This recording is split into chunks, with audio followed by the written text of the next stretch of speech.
Female form, introduce it to a toy. Untold stories. These young women are creating theatre in their own way.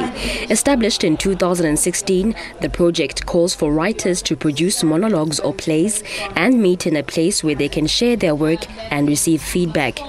The founder is an award-winning South African actor, musician and playwright. Established theatres in Durban, they don't even know that we exist. They don't know that there are women that write plays, like really well. We can't find space.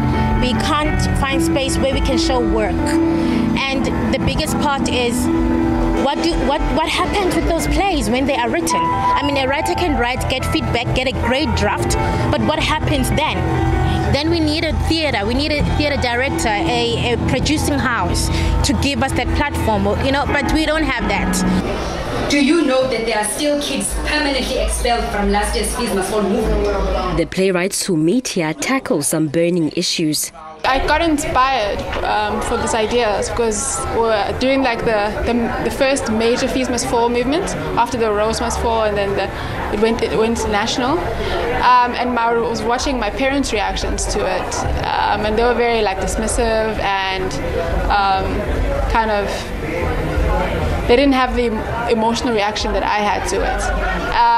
And I mean, I wasn't fighting them about it. I wasn't trying to change their minds or anything, because I understood where they're coming from. But it was interesting how completely different we viewed the same events, and we were living in the same house. But these artists say it's tough to make it in the industry despite opportunities opening up. The reality is that there's hardly any work. That's the reality. But I'm home to grab what is there because I worked hard in Durban before I left, and now things are buzzing and I want to be part of that buzz.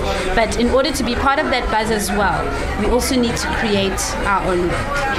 Create our own work and support each other's work. Any South African is aware of the fact that certain spaces are for a privileged few. We see it over and over and over again. And as I say, I'm very aware that I occupy quite a lot of privilege myself, so I can recognize it when I see it. These writers say Durban is about more than bunny chows and golden beaches.